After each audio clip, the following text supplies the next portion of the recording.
Hai Sinemania di mana saja berada, kembali bersama Basi Bahas Sinema. Di sini kita akan membahas alur cerita film dan drama dari berbagai genre untuk menambah wawasan kesenemaan kita semua. Silahkan klik tombol subscribe dan jangan lupa nyalakan notif agar tidak ketinggalan bahasan-bahasan sinema kita selanjutnya. Kali ini Basi kembali melanjutkan rangkuman live action Donghua yang berjudul The World Fantasy. Bagi yang belum nonton episode sebelumnya, link video ada di kolom deskripsi ya guys. Tanpa basa-basi, mari kita mulai bahasannya. Pada episode terdahulu sudah diceritakan bahwa Qin Li dan Du Shaoyang dibawa oleh Song Tingyu ke kota kabut ungu. Mereka diperkenalkan pada Master Mohai yang merupakan master penempa dari klan senjata. Master Mohai meminta kedua pemuda itu membantunya sebagai penata makanan dan pengantar surat. Du Shaoyang akhirnya memilih pekerjaan mengatur makanan. Ketika Shaoyang pergi ke dapur, dia terkejut melihat Tang Siki bekerja di sana. Dia mendatangi Siki. Siki malah menyuruhnya pergi karena tak mau pekerja yang lain melihat keagraban mereka. Shaoyang pun pergi meninggalkan dapur. Malam harinya, Tang Siki menghidangkan makanan pada Du Shaoyang. 你究竟是什么人？接近我有何目的？ 是因为我喜欢你。 那等我得到我想要的。 Siki mengatakan bahwa dia punya cara untuk mengalahkan klan alam baka. Di tempat lain, Song Tingyu juga mengajak Qin Li makan malam berdua. Tingyu yang arogan tetap berusaha mengancam Qin Li. Qin Li menjadi kesal tapi dia tetap memakan makanan yang disuguhkan. Tapi sikap Qin Li pada Song Tingyu tetap saja ketus. Tingyu lalu menyerang Qin Li dengan energi pemancing cinta agar Qin Li tunduk kepadanya. Di luar dugaan ternyata energi itu membalik dan melukai Song Tingyu. Tepat di saat itu Du Shaoyang muncul di sana. Tingyu segera meninggalkan Qin Li yang kehilangan kesadarannya. Qin Li tersadar di kamarnya. Dia kaget melihat Du Shaoyang ada di sana. Qin Li mengatakan dia semalam makan dengan Song Tingyu, tapi tiba-tiba dia kehilangan ingatannya. Song Tingyu masuk ke kamar itu dan mengatakan bahwa semalam dia merasakan adanya aura sekte iblis dari alam baka di samping Qin Li. Tingyu juga menanyakan apakah Qin Li merasa ada yang aneh pada dirinya. Qin Li mengatakan dia tak merasakan apa-apa. Tingyu menyuruh Qin Li beristirahat dan menanyakan tujuan Shaoyang mencarinya tadi malam. Du Shaoyang hendak menyampaikan strategi Tang Siki pada Tingyu. Tingyu pun membawanya pada Master Mohai untuk membahas strategi itu. Tak lama kemudian muncullah Du Haitian dan Gao Yu bersama Liang Zong di sana untuk membantu. Du Shaoyang mengatakan bahwa klan iblis tanduk bertujuan membunuh Master Mohai. Lalu dia menerangkan rencananya pada semua orang. Mereka akan menggunakan rumput pemurni iblis untuk menghalangi kebangkitan pasukan sekte iblis dari kematian. Untuk memancing sekte iblis maju, Song Tingyu meminta Master Mohai mau dijadikan umpan. Master Mohai menyanggupi permintaan itu, asalkan ada rumput pemurni iblis dalam jumlah yang cukup. Du Haitian mengusulkan meminta bantuan warga desa Ling untuk menanam bibit rumput pemurni iblis. Karena warga desa Ling terkenal paling ahli dalam tanaman obat. Setelah itu Qin Li menemui Master Mohai dan memperlihatkan catatan yang diberikan Limu kepadanya. Master Mohai mengatakan bahwa dia memiliki bahan-bahan yang dituliskan Limu. Master Mohai juga meminjamkan sebuah ruangan penempaan untuk Qin Li berlatih. Qin Li juga menanyakan nama Qin San pada Master Mohai. Sayang sekali Master Mohai juga tak mengenalinya. Tapi Master Mohai berjanji akan mencari informasi tentang Qin San di sekte senjata. Ling Chengyi dan 23 orang kultivator desa Ling ditemui oleh Du Haitian di aula benteng kabut ungu. Du Haitian menerangkan maksudnya mengundang mereka ke sana. Malamnya, Ling Chengyi memberikan surat dari Yusi yang ditujukan pada Qin Li. Yusi menceritakan kemajuan pelatihan kultivasinya di Lembah 7 Penangkal. Qin Li menjadi senang sekali mendengar racun api di tubuh Ling Yusi bisa dijinakkan. Sementara itu Du Shaoyang dan si Jian Suang atau yang dikenal sebagai Tang Siki sedang berperahu di pinggiran laut kabut ungu. Tang Siki membuka anting-antingnya dan meniupnya. Anting-anting itu berubah menjadi asap dan masuk ke telinga Shaoyang. Siki mengatakan bahwa anting-anting itu berfungsi untuk mempertajam pendengaran Shaoyang agar lebih waspada ketika berada di medan perang. Keesokan harinya, Master Mohai merapal mantra pelindung untuk melindungi benteng laut kabut ungu. Energi mantra itu terus menjalar sampai ke bawah laut kabut ungu dan turun ke alam baka bawah tanah. Tapi sayangnya mantra pelindung itu jebol oleh kekuatan aura iblis tanduk. Pasukan iblis tanduk pun muncul di benteng kabut ungu. Si Zizang menyuruh pasukannya menjaga Master Mohai. Song Tingyu dan Qin Li pun muncul di sana. Mereka menceburkan diri ke arena pertempuran. Sementara itu, warga desa Ling yang sedang bertugas mengumpulkan bibit rumput pemurni iblis di lembah penangkalin diserang oleh pasukan iblis tanduk. Du Shaoyang meminta Du Haitian menyelamatkan mereka, tapi Haitian malah ingin membiarkan warga desa Ling itu mati untuk membalas kematian Gao Hang beberapa waktu yang lalu. Ling Chengye memimpin orang-orangnya untuk bertahan, tapi pasukan yang akan menjemput mereka tak kunjung tiba. Tiba-tiba Du Shaoyang muncul di sana dan langsung membantu warga desa Ling. Namun dia sedikit terlambat. Korban sudah mulai berjatuhan. Ling Chengye mengamuk melihat banyak warganya yang tewas. Tapi musuh terlalu banyak. Bahkan Du Shaoyang pun terluka parah. Ling Chengye berusaha melindunginya, tapi dia terkena pukulan gada para iblis itu. Dia terkapar di tanah. Di saat yang genting itu, si Jian Xuang muncul dan menyerang para iblis dengan energi api sucinya. Dia berhasil menjatuhkan semua pasukan iblis itu.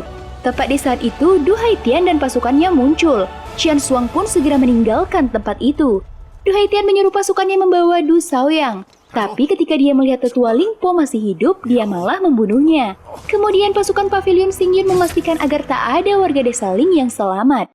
Tindakan Du Haitian tak lepas dari perhatian Gao Yu yang ternyata bersembunyi di balik pepohonan. Sementara itu, pertempuran di benteng kabut ungu berlangsung seru. Ting Yu dan Qin Li mengamuk menghajar para iblis.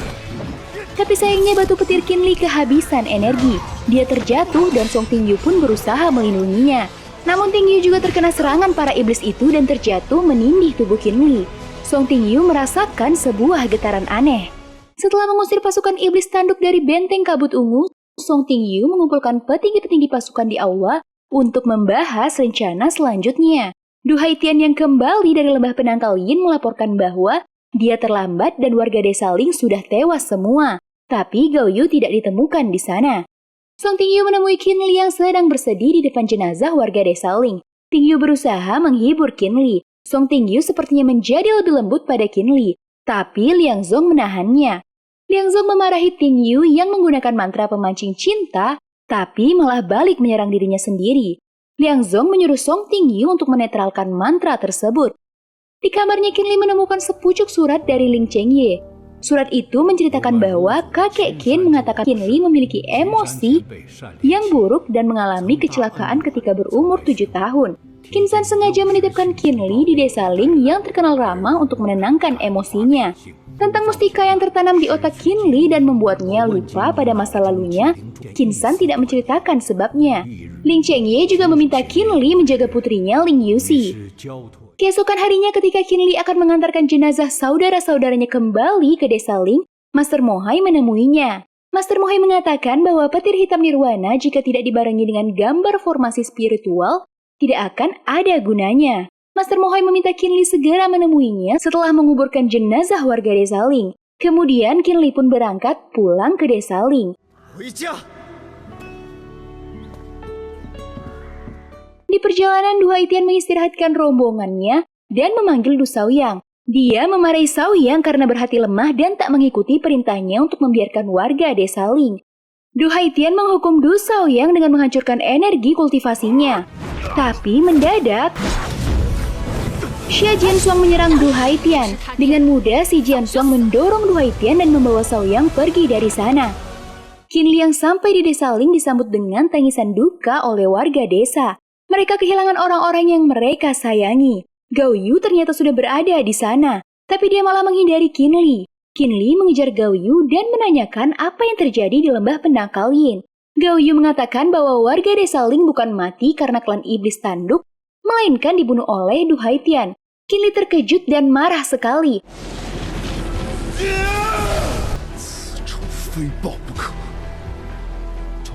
Gao Yu berencana menjemput Yuxi ke lembah 7 penangkal untuk memberitahu kejadian ini. Sementara itu, Du Haitian yang sudah kembali ke Pavilion Xingyun terkejut karena di sana sudah menunggu ketua istana Shenluo, yaitu Yuan Tianya. Tianya menanyakan Du Shaoyang yang tak terlihat pulang bersama. Du Haitian mengatakan bahwa dia memarahi Shaoyang karena sebuah kesalahan dan dia pergi meninggalkan Du Haitian. Tianya mengatakan kedatangannya adalah untuk menetapkan ketua Pavilion Xingyun. Du Haitian segera menyatakan kesanggupannya. Tapi Tiania mengatakan akan memikirkan lagi masalah ini dan meninggalkan Du Haitian yang termanggu. Qinli mendatangi toko obat Limu di kota tebing es. Qinli meminta Limu mengajarkan mantra formasi untuk mengaktifkan petir hitam nirwana. Limu akhirnya menyuruh Qinli tinggal di sana untuk sementara. Malam harinya Yusi sampai di desa Ling. Dia menangis di samping jenazah ayahnya.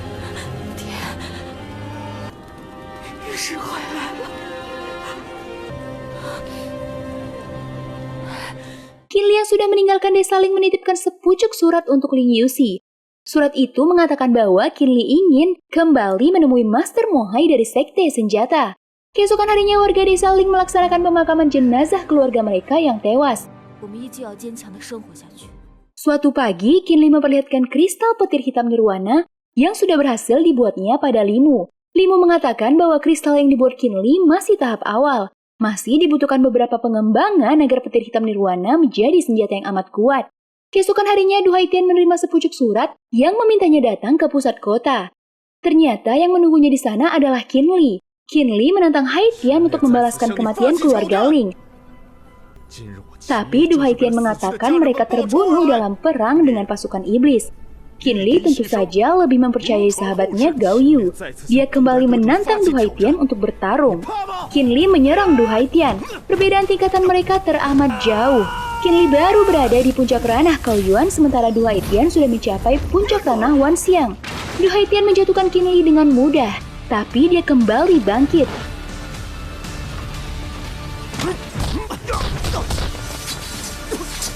Qinli kembali dijatuhkan. Dia bangkit kembali dan mengeluarkan energi petirnya. Du Haitian meremehkan tenaga Qinli, tapi tiba-tiba Qinli melemparkan sebuah benda bulat. Itu adalah bola petir hitam nirwana yang segera membuat ledakan besar begitu mengenai tubuh Du Haitian. Du Haitian pun mati seketika. Yuan Tianya yang mendengar berita itu menjadi marah sekali. Dia memerintahkan anak buahnya menangkap Qinli hidup ataupun mati. Pasukan Pavilion Xinyun pun menggeledah semua sudut kota tebing es untuk mencari Qinli. Ling Yusi marah pada Gao Yu karena tak memberitahunya dari awal tentang masalah kematian orang-orang di desa Ling. Dia juga memarahi Gao Yu yang membiarkan Qinli pergi sendirian. Ternyata kejadian itu disengaja oleh Gao Yu yang juga menginginkan kematian Qinli demi dendam kakaknya. Gao Yu menangkap tangan Yusi. Yusi menyerang Gao Yu tapi cincin Dewa Iblis di tangannya memperlihatkan kemampuannya. Sepertinya cincin itu tidak hanya menjadikan Gao Yu lebih kuat, tapi juga merubah kepribadiannya. Di tempat lain, pasukan Pavilion Xinyun berhasil menangkap Qinli. Tapi mendadak Limu muncul di sana dan menyelamatkannya. Limu membawa Qinli ke tempatnya. Kemudian dia mengobati luka Qinli.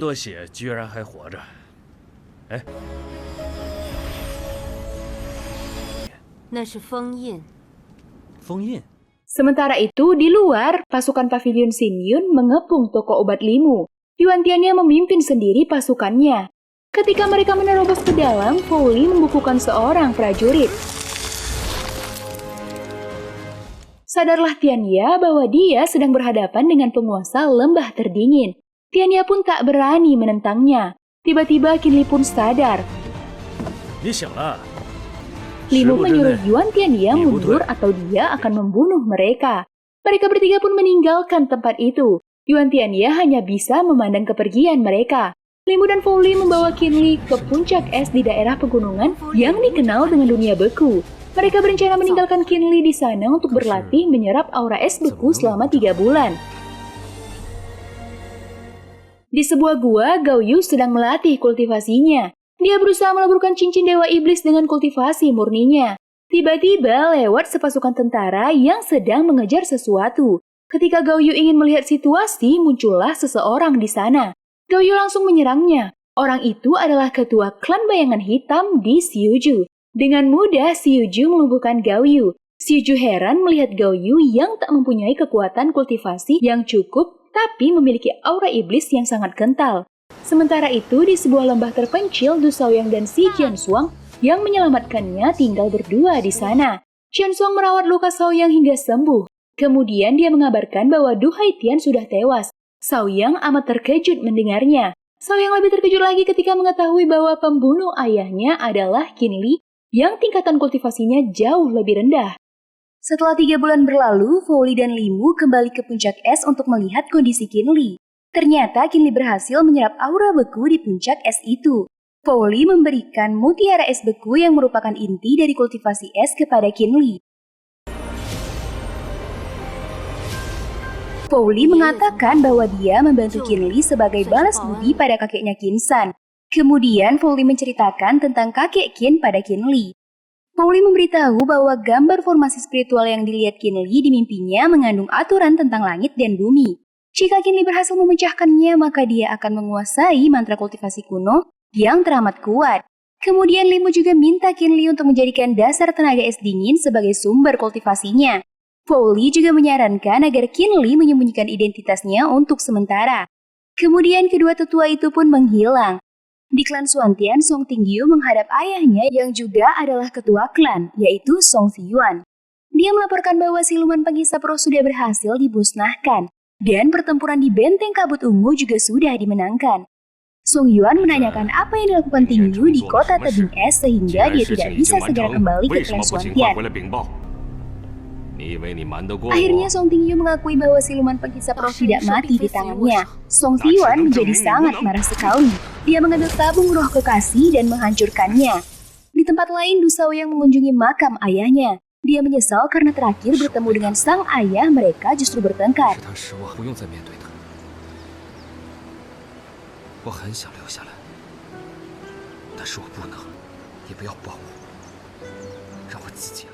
Yuan Tianya mendatanginya dan menanyakan kemana Shao yang menghilang selama 3 bulan. Tianya mengatakan bahwa istana Shenluo masih memburu Qinli dan akan menghukumnya atas pembunuhan Du Haitian. Kemudian Yuan Tianya meminta Du Shao yang untuk mewakili istana Shenluo mengikuti perekrutan murid sekte senjata yang akan dilakukan beberapa hari ke depan.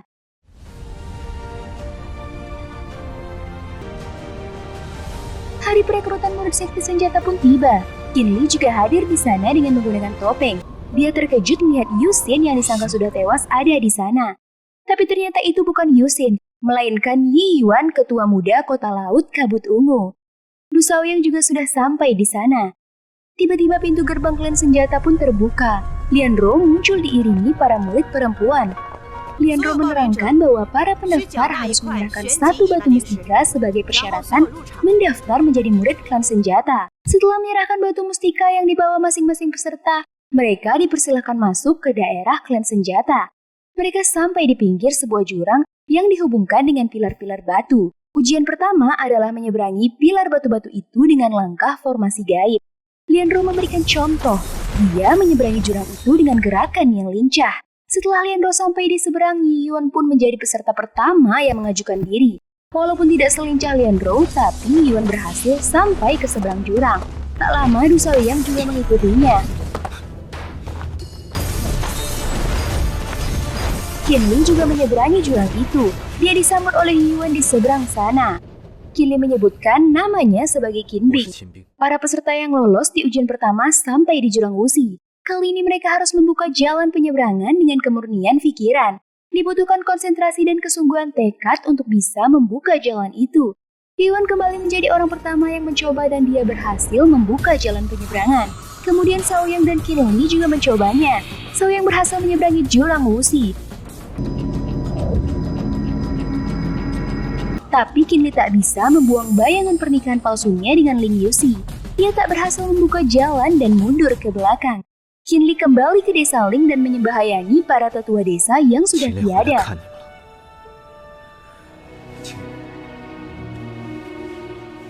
Kemudian dia mengunjungi Lin Yuxi di lembah 7 penangkal. Dia meminta maaf karena tak bisa ikut memakamkan Ling Chengye waktu itu.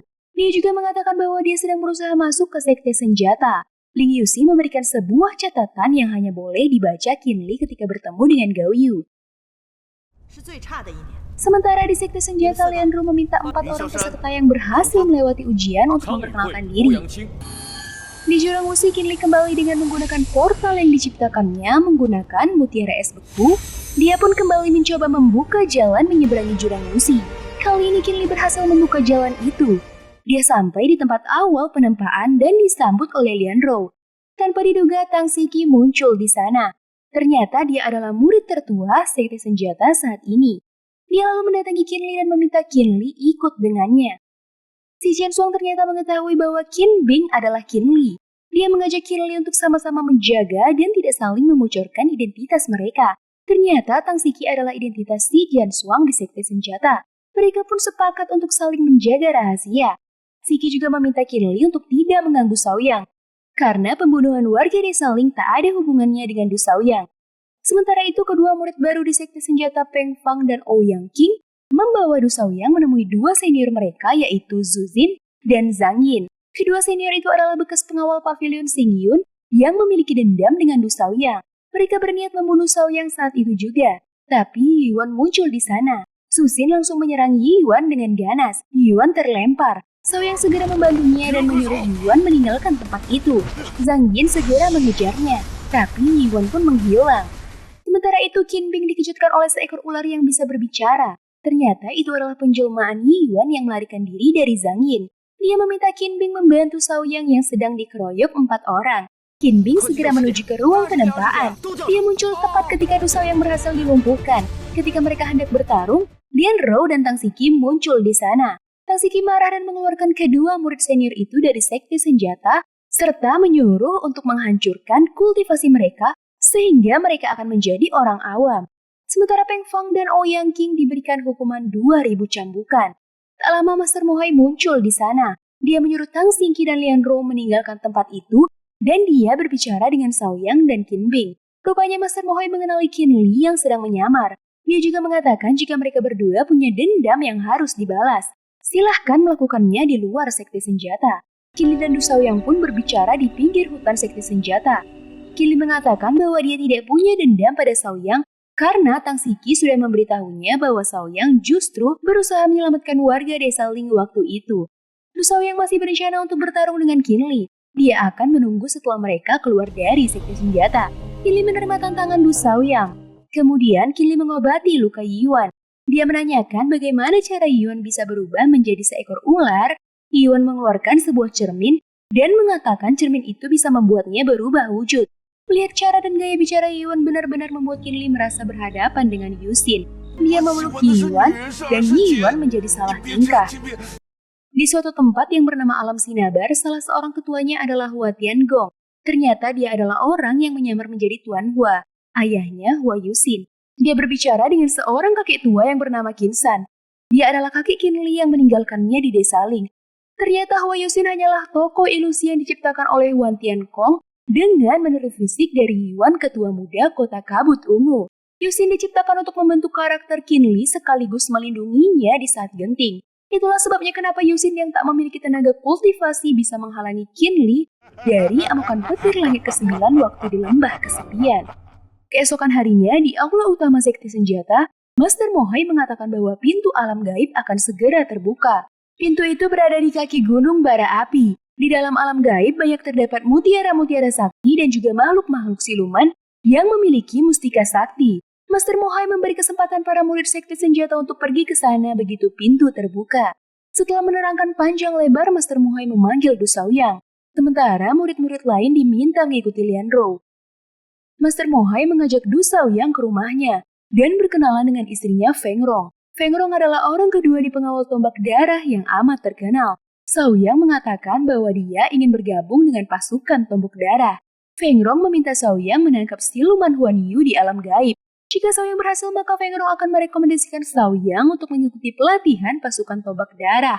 Ketika mereka sedang membicarakan tentang siluman Huan Ya itu, seorang murid mengatakan bahwa Song Tingyu datang mengunjungi Master Mohai. Master Mohai segera menemui Song Tingyu. Song Tingyu datang mewakili Liang Zong untuk mengantarkan material pembuatan senjata. Ketika Qin Liang memakai topeng muncul di sana, Master Mohai memperkenalkannya sebagai Qin Bing. Tapi Song Tingyu merasa pernah mengenalnya.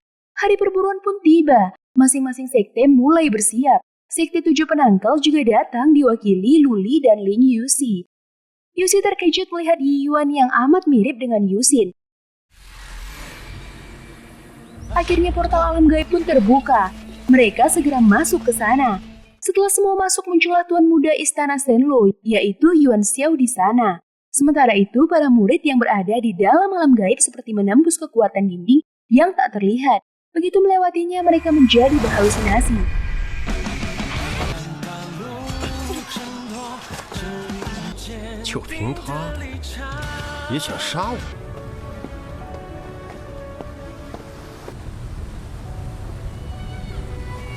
Suasananya benar-benar menjadi kacau. Mereka terbawa dalam ilusi masing-masing. Mereka tidak ingat di mana dan apa tujuan mereka sebenarnya. 原来是你。